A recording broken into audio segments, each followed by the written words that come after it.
Seperti biasa, kita memberikan semangat buat saudara-saudara kita yang lainnya. Kanan, kiri, depan, belakang, satu, dua, ya. Gini dong.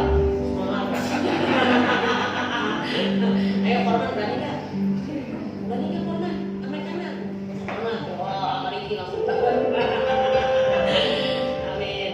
Kita bersyukur ya bisa tetap beribadah di tempat ini, memuji nama Tuhan. Dan kalau kita sudah hadir di tempat ini, mari kita berikan yang terbaik untuk Tuhan. Kita mau masuk hadirat Tuhan. Karena ketika kita masuk hadirat Tuhan, kita rasakan kasih Allah yang luar biasa. Apapun yang sedang kita temukan dalam hidup kita, mungkin ada yang lagi punya masalah, ada yang butuh jawaban doa, sedang sakit atau apapun, kita belajar serahkan itu kepada Tuhan. Kita masuk ke hadirat Tuhan, serahkan hidup kita sepenuhnya kepada Tuhan. Kita sembah Dia, agungkan Dia. Percaya Tuhan akan segera hadir. Tuhan selalu ada buat kita. Masuk hadirat Tuhan. Amin.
terbaik bagi Allah siang ini Tuhan. Kami mau berikan sorak-sorai kami yang terbaik buat Allah. Kami rindu berikan penyembahan kami yang terbaik untuk Allah. Dan inilah kami Tuhan. Kami rindu Tuhan, tempat ini penuh dengan kemuliaan. Hiduplah selalu Roh Kudus dalam diri kami. Dan setiap kita yang siap memuji Allah sama-sama katakan, amin. Berikan kemuliaan buat Tuhan. Pilihanku.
bahwa hanya Yesuslah yang bisa kita andalkan satu-satunya di dunia ini. Manusia mungkin bisa mengecewakan, tetapi kalau kita datang kepada Allah, yakin dan percaya, gak akan pernah mengecewakan. Kita menaikkan lagu pujian ini, biarlah kata demi katanya menjadi doa kita. Kami perlu Engkau Tuhan dalam setiap kehidupan kami Tuhan. Karena hanya Engkau Yesus yang kami andalkan satu-satunya. Amin. Ku perlu Engkau Yesus, haus jiwaku menantikanmu. Ku percaya Kau penuh berharap aku di dalam-Mu.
Kita mengatakan itu perlu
satu-satunya Allah yang kami andalkan dalam hidup kami. Karena Engkau adalah Allah yang luar biasa. Engkau Allah yang tidak hanya mati untuk menebus dosa-dosa kami, tetapi juga Engkau Allah yang menolong kami, Allah yang mengerti segala kesulitan permasalahan kami, Allah yang dengan tangan terbuka sanggup untuk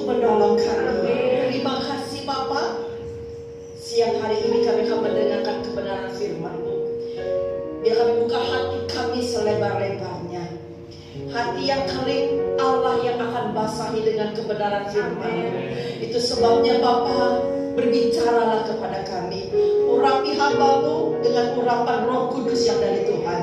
Urapi juga kami semuanya yang hadir di tempat ini dengan urapan Roh-Mu Bapa. Allah yang akan berbicara, Allah yang akan berkata-kata. Dan biarlah kami tidak hanya mendengar, tapi kami juga mau menjadi pelaku-pelaku kebenaran firman Tuhan. Terpuji nama-Mu, dalam nama Yesus kami ucap syukur. Haleluya. Amin. Silakan duduk semuanya. Shalom. Puji Tuhan. Pada saat siang hari ini kita akan sama-sama belajar kebenaran firman Tuhan dari satu ayat Yohanes 14 ayat yang ke-15.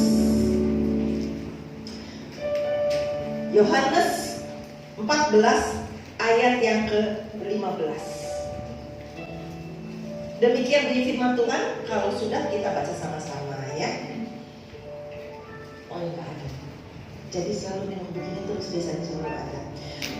3, 2, 1. Jikalau kamu mengasihi aku, kamu akan menuruti segala perintahku. Kalau kamu mengasihi aku, kamu akan menuruti segala perintahku. Kalau Juan sayang sama ibu, Juan akan menuruti segala perintah yang ibu berikan kepada kamu. Dan hari ini firman Tuhan juga ingin mengingatkan kepada kita. Kalau saya tanya satu-satu, saya percaya deh, semuanya pasti akan berkata, saya cinta Yesus, saya mengasihi Tuhan. Tapi cukup sampai di situ? Enggak. Tuhan ingin ada buktinya. Kalau saya berkata, saya sayang Juan, gitu. Juan berkata, buktinya mana? Dan hari ini juga Tuhan mau ngomong kepada kita, kalau kamu mengasihi aku, kalau Pak Nana mengasihi Tuhan, kalau Ibu Ati mengasihi Tuhan, kalau siapa lagi ya, Eve mengasihi Tuhan, lanjutnya apa? Kamu akan menuruti segala. Gak bilang kamu akan menuruti 1, 2 perintah, enggak, tetapi segala perintahku. Jadi kalau kita mengasihi Tuhan, jika kamu mengasihi aku, ini kita nih, kita akan menuruti seluruh perintah Tuhan. Perintah Tuhan itu banyak. Sekarang permasalahannya adalah kita sungguh-sungguh gak mengasihi Tuhan. Karena kadang-kala yang terjadi adalah lain di bibir, lain di hati, gitu saudara ya. Lain di bibir, lain di hati, lain di perbuatan. Bibir kita bilang aku mengasihi, tapi dalam perbuatan kita tidak mencerminkan bahwa kita tuh mengasihi Tuhan. Dengan cara apa? Kita menjadi anak Tuhan yang tidak taat. Kamu akan menuruti segala perintahku. Kalau disingkat, jadinya seperti ini saudara.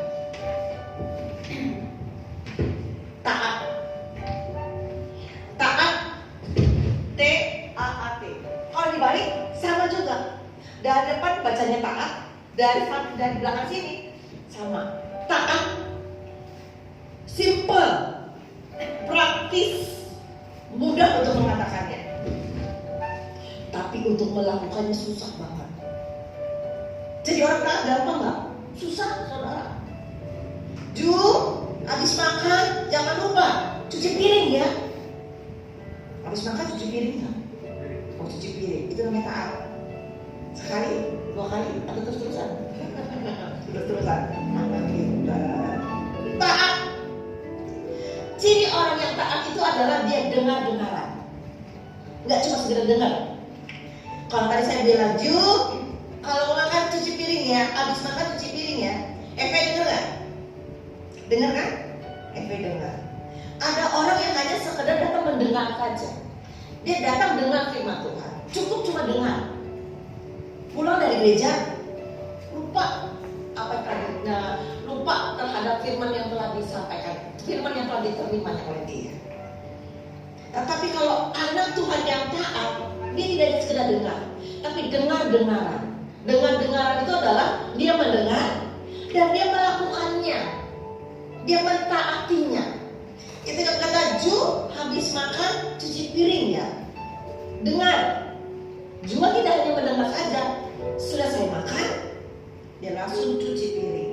Itu namanya adalah taat. Kenapa Jua mau melakukan seperti itu? Apakah karena dia terpaksa atau dipaksa? Enggak. Saudara menjadi anak Tuhan yang taat. Dasarnya kenapa? Dasarnya karena saudara mengasihi Tuhan. Makanya ini mengatakan, kalau kamu mengasihi aku, kalau engkau cinta aku, kamu akan taat sama aku, kata Tuhan. Itu sebabnya kalau kita taat, bukan karena dipaksa, bukan karena terpaksa, kita lakukan dengan senang hati. Kenapa? Aku cinta Tuhan. Ada contoh-contoh dalam Alkitab menceritakan bagaimana kalau kita sebagai anak Tuhan tidak taat kepada perintah Allah. Kita buka Kejadian pasal 6 ayat yang ke-22. Itu tentang Nuh. Ini contoh untuk anak Tuhan yang taat. Dalam Kejadian pasal 6 ayat yang ke-22 mengatakan, lalu Nuh melakukan semuanya itu tepat, gak meleset, tepat seperti yang diperintahkan Allah kepadanya. Demikianlah dilakukannya. Nuh dapat perintahnya apa? Suruh buat bahtera. Bahteranya itu gak kira-kira, buat bahteranya yang besar. Sudah buat bahtera yang besar, taruhnya itu di atas gunung. Coba saudara bikin perahu di atas gunung, gimana cara turunkannya? Banyak teman-temannya yang meledek, yang berkata, ih Nuh gila. Nuh juga tidak bertanya, Tuhan, kenapa aku harus buat bahtera sebegini besarnya? Kenapa harus buatnya di atas? Kenapa tidak di bawah saja? Nuh dia nggak komplain. Nuh nggak marah. Nuh nggak bertanya kenapa Tuhan. Dia nggak berdebat, Tuhan bikinnya di sini saja. Enggak. Ketika Nuh dapat perintah Tuhan, Nuh melakukan semuanya itu tepat seperti apa yang Tuhan perintahkan. Karena Nuh dia menjadi anak Tuhan yang taat kepada perintah Allah. Yang terjadi apa saudara? Ketika bumi semuanya itu habis karena air bah, Nuh bersama dengan istrinya, bersama dengan beberapa binatang yang berada dalam bahtera itu, mereka diselamatkan. Apa jadinya kalau kata Tuhan gak bisa buat seperti itu? Yang terjadi mungkin kalau Nuh dia tidak taat, bisa jadi dia akan seperti yang lainnya, dia akan binasa. Tapi karena dia taat perintah Allah, Nuh selamat. Yang kedua, Abraham. Bukan Abraham yang di belakang ya, begitu namanya sama begitu ya. Abraham yang ada dalam Alkitab, dia itu punya anak, dan dia punya anak ketika dia sudah tua. Istrinya tua dan dia sudah tua dan dia baru punya anak. Sedang senang-senangnya punya anak, saudara. Sedang bahagia-bahagia punya anak semata wayang satu. Lalu Allah, kok dalam firman Tuhan kata Allah mencobai Abraham. Iya, dia ingin menguji Abraham. Dia taat gak sama aku? Allah berkata, Abraham, ambil anakmu yang tunggal, serahkanlah itu jadi korban bakaran. Ih, coba saudara rindu punya anak, lalu Tuhan berikan anak, lalu Tuhan berkata, sini anaknya buat aku. Pak Tasya udah ada ya, Pak Tasya itu ya, yang punya anak satu, mana sih yang punya anak satu? Sedih saya punya anak satu, saudara. Itu harta saya di dunia ini, saudara. Kalau ada yang mau tukar anak saya dengan apapun juga, saya bilang, enggak lah, karena anak saya itu berharga banget. Ya, Abraham sangat menghargai anaknya ini. Tapi ketika Allah minta untuk jadikan korban, Abraham tidak protes. Abraham tidak berkata, Tuhan tukar deh sama binatang yang banyak ini, tukarlah. Enggak. Abraham berkata, iya Tuhan. Ketika Abraham dia taat kata dan perintah Allah, mungkin dengan hati yang sedih, dia berkata, Tuhan kenapa kok anakku yang diminta ya? Tapi karena ini Tuhan yang minta, ya sudah aku berikan. Di jalan anaknya tanya, Pak ini udah ada, mana kambingnya? Papanya pikir, aduh kamu gak tahu nak kamu nih akan dikorbankan. Sedih. Tapi dia belajar untuk taat kepada perintah Allah. Dan ketika Abraham belajar taat kepada perintah Allah, dia dengar perintah Allah dan dia berusaha untuk melakukannya. Dan ketika Abraham mau sembelih anaknya, Tuhan berkata, jangan. Abraham dia taat kepada perintah Allah. Dan dalam firman Tuhan diceritakan bahwa Allah memberkati Abraham. Allah memberkati keturunannya Abraham itu seperti bintang di langit dan seperti pasir di laut. Kalau saudara bisa hitunglah itu. Itulah anak cucu, itulah keturunan dari Abraham yang Allah berikan kepada Abraham. Kenapa? Abraham menjadi anak yang taat, menjadi orang yang taat kepada Tuhan. Ada saat tertentu mungkin Tuhan berbicara kepada kita melalui firman Tuhan, melalui saudara membaca firman Tuhan, dan Tuhan berkata engkau harus lakukan seperti ini. Kadang-kadang mungkin di luar dari nalar kita berkata, Tuhan, masa sih aku harus seperti ini? Kalau memang itu Tuhan yang berperintahkan kepadamu, belajar engkau taat kepada Tuhan. Ada seorang penginjil, biasa dikhotbah di mana-mana, tapi khusus pada hari itu Allah bicara sama dia. Engkau harus berkhotbah di kuburan. Di kuburan bukan berarti ada orang-orang di situ, enggak, saudara. Kuburannya sepi, saudara. Suruh khotbah di kuburan. Coba suatu saat kalau misalnya jual, ayo Ju, besok kamu khotbah di kuburan sana tuh. Kuburan apa tuh di sana sih? Itu yang nah di Tegawaru, kamu khotbah sana di Tegawaru. Mungkin mikir, penginjil itu mungkin, aku suruh khotbah di kuburan, tapi itu kuat. Tuhan berkata engkau harus khotbah di kuburan. Dia belajar taat. Ya Tuhan. Dia pergi saudara ke kuburan. Dia tengok kanan kiri, gak ada orang saudara. Tapi dia berkata karena ini Tuhan yang perintahkan. Sudah. Dia khotbahnya gak pelan-pelan. Saudara-saudara sambil lihat itu takutnya dia lihat. Dia khotbah seperti biasa. Dia khotbah seperti khotbah orang banyak. Saudara-saudara. Wah, khotbah saudara. Amin. Selesai. Dia pulang. Dia pergi cuma sekali saudara. Besoknya Tuhan bilang lagi sama dia, kembali kau ke kuburan, khotbah lagi di sana di kuburan. Coba saudara, balik ke kuburan, suruh khotbah lagi. Tapi dia belajar taat, iya Tuhan. Dia balik ke kuburan saudara. Dia tengok kepada orang, kata dia saudara. Dia khotbah lagi dengan semangat. Dia khotbah dengan semangat. Besoknya Tuhan bilang lagi ke kuburan, khotbah lagi. Coba saudara. Kalau kita disuruh begitu, mikir. Saya juga mungkin mikir saudara. Dia, kamu khotbah di Tegawaru. Nanti sore, saya juga pikir, ada orang nggak ya? Tapi dia taat saudara. Dia khotbah dengan semangat. Dia tidak hanya khotbah semangat ketika banyak orang. Tidak ada orang yang dia lihat juga. Dia tetap khotbah dengan semangat. Semangat khotbah. Saya khotbah. Terima kasih. Dia saya mau pulang saudara. Ketika dia mau balik, ada seorang pemuda hampir, Pak Pendeta, kaget itu. Pak Pendeta terima kasih. Tahu kan Pak? Mungkin Pak Pendeta tak tahu gitu ya. Selama 3 hari berturut-turut, saya mendengarkan Bapak khotbah.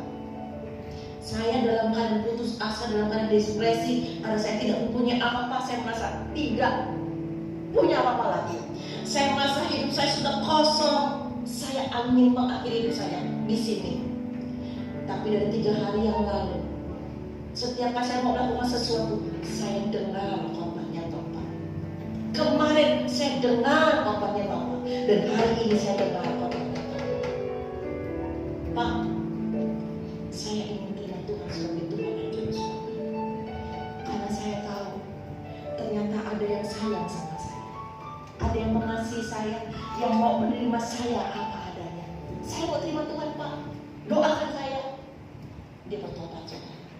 Disitulah Pak Yesus baru mengerti bahwa kenapa Tuhan 3 kali berturut-turut. Engkau harus khotbah di situ. Engkau harus khotbah di situ. Karena ada orang yang membutuhkan jamaah dari Tuhan. Coba kalau pendeta itu, kalau penginjil itu, dia tidak lakukannya, bisa jadi orang itu sudah mati dengan sia-sia. Tapi karena taat, nama Tuhan yang dipermuliakan. Kita harus belajar taat, saudara-saudara. Kalau tidak taat, satu saja saudara saya kasih contoh. Yunus disuruh sama Allah pergi ke Niniwe. Karena orang Niniwe itu jahat-jahat. Bilang sama mereka, suruh bertobat. Yunus sebagai seorang nabi, dia takut saudara menghadapi orang-orang Niniwe. Dia berkata, aku gak tahu itu Niniwe galak-galak, jahat-jahat, serem. Nanti belum ngomong aku sudah dibantai duluan. Akhirnya dia balik saudara. Dia tidak pergi ke Niniwe, dia pergi ke Tarsus. Dia naik kapal, dan ketika dia naik kapal apa terjadi? Ada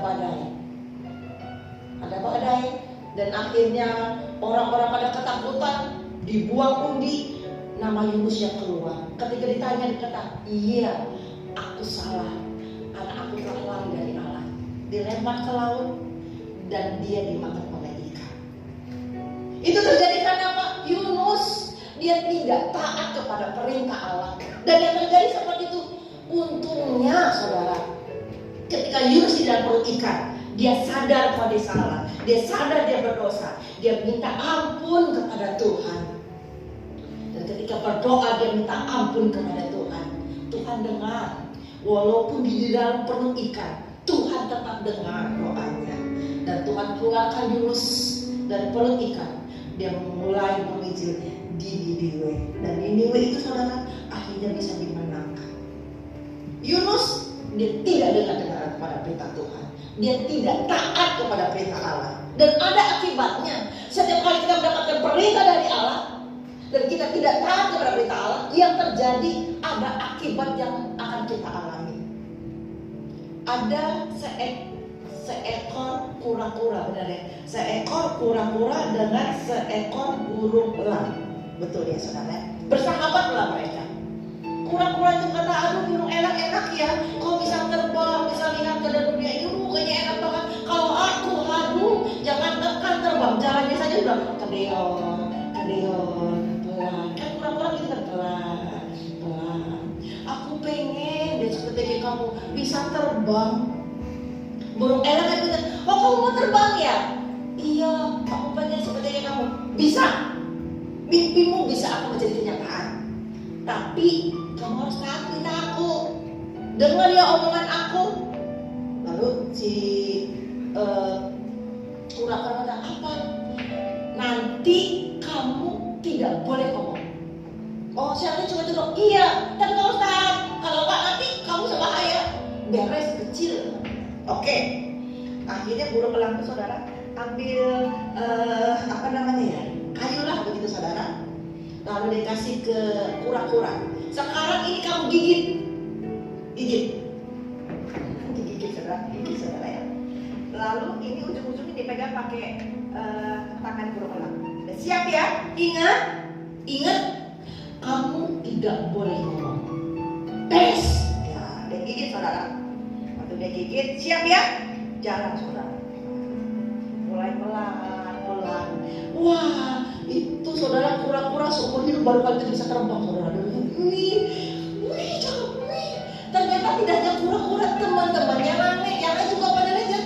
Wih, ada kura-kura bisa terbang. Itu siapa tuh kura-kura bisa terbang? Mulailah si kura-kura itu saudara, ketika dia lihat orang-orang pada terpesona ya dia mulai ngomong saudara. Dia mau ngomong aku gitu saudara. Siapa tuh saudara? Dia mulai mau ngomong saudara. Itu dicopot kan saudara. Lepaslah dan dia jatuh, matilah dia. Akibat tidak taat, akibat tidak dengar Allah. Akhirnya kura-kura itu mati saudara. Mari sebagai anak Tuhan, kita seringkali mendengarkan kebenaran firman Tuhan. Kita mendengarkan firman Tuhan melalui ibadah, melalui baca firman Tuhan. Ada perintah Tuhan berikan kepadamu. Mungkin dari hal yang kecil. Ketika kau dengar firman Tuhan berkata, mengucap syukurlah dengan segala. Pak Intan, belajar mengucap syukur. Tuhan bilang seperti itu. Lalu kata, beres. Oke. Nanti sampai di rumah ada proses pembelajaran yang kita alami. Mungkin untuk pulang ke rumah, ternyata ibunya karena mendadak harus pergi ke pabrik kerja, nggak sempat masak. Si Intan nggak masak, kakaknya nggak tahu kemana. Pulang Pak Intan dalam perut keroncongan. lihat gak ada nasi, gak ada apa. Mulai kan Pak Intan nyanyi lagunya apa? Mendidih di hati, mendidih. Aku lapar. Tapi pas gitu ingat perintah Tuhan apa? Mengucap syukur. Bisa nggak kita seperti itu? Kadang-kadang jadi tentangan batin buat kita. Tapi kita mau belajar. Oh iya, udah lapar. Terima kasih Tuhan, ya sudah nggak apa-apa. Gak ada nasi ya, aku minum saja. Aku keluar cari makan. Belajar taat kepada perintah Tuhan dari hal-hal yang kecil-kecil saja dulu. Ketika kau belajar taat dari perintah Tuhan dari hal kecil-kecil saja dulu, secara tidak langsung engkau sudah menunjukkan bahwa engkau itu mengasihi Tuhan. Engkau menyenangkan hati Tuhan. Sudah banyak kan dengar firman Tuhan kan? Dan Tuhan berkata, gak cukup kalian hanya dengar. Tugas semua adalah pulang dari sini, engkau harus menjadi pelaku firman. Apa perintah Tuhan berikan kepadamu? Beda. Perintah Tuhan untuk Aki, perintah Tuhan untuk suaminya Aki, Anda mungkin beda. Hanya tergantung kita. Kita mau lakukan atau tidak. Kalau engkau mengasihi Tuhan, engkau mencintai Tuhan, mulai dari sekarang. Yuk, kita senangkan hati Tuhan. Menjadi anak-anak yang taat. Ketika kau taat, Nuh ketika dia taat, Tuhan tolong dia. Abraham ketika dia taat kepada Allah, Tuhan berkati. Jika saudara taat kepada Tuhan, Allahnya Abraham, Allahnya Nuh adalah Allah kita juga. Dia pasti akan menolong engkau. Dia pasti akan memberkati engkau. Jangan bersikap seperti Yunus yang tidak taat. Karena apa? Ketika kau tidak taat kepada Allah dan mulai lari dari Tuhan, mungkin tubuh masih ada, tapi rohmu akan kering. Dan kau akan merasa hampa, dan kau merasa bahwa hidupmu sudah tidak berarti lagi. Kenapa? Engkau jauh dari Tuhan. Mari kita senangkan hati Tuhan dengan cara taat kepada Dia. Tuhan, ku mau menyenangkan-Mu. Mari kita bangkit berdiri. Tuhan, bentuklah hati ini jadi bercanda untuk hormat-Mu. Cemerlang bagai emas putih. Tuhan, ku serahkan hidupku. Semua ku berikan padamu.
Kami mau belajar senang hati Allah. Kami mau belajar taat di hadapan Allah. Kami mau belajar Tuhan untuk selalu Tuhan membuat Allah menjadi senang akan hidup kami Tuhan. Terima kasih Tuhan, terima kasih Allah. atas firman-Mu yang luar biasa pada saat siang hari Tuhan. Bentuk kami Tuhan menjadi seperti apa yang Allah mau lakukan dalam hidup kami. Terima kasih Tuhan Yesus, terima kasih. Dan kami berdoa untuk Ibu Gembala kami Tuhan yang sudah menyampaikan firman yang Allah pakai secara luar biasa. Doa kami Tuhan, biar kiranya Allah tambahkan terus Tuhan pelayanan Tuhan yang Tuhan percayakan kepada beliau Tuhan. Dimanapun Allah percayakan dan tempatkan Tuhan, biar kiranya kasih karunia-Mu Tuhan selalu melingkupi kehidupan Ibu Gembala kami ya Allah. Dan kami percaya Tuhan, banyak jiwa yang akan dimenangkan. Terima kasih Allah, jiwa bersama.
Menyertai-Mu mulai siang ini sampai Maranatha Yesus datang kedua kali, menjemput kita di awan yang permai yang diberkati Tuhan.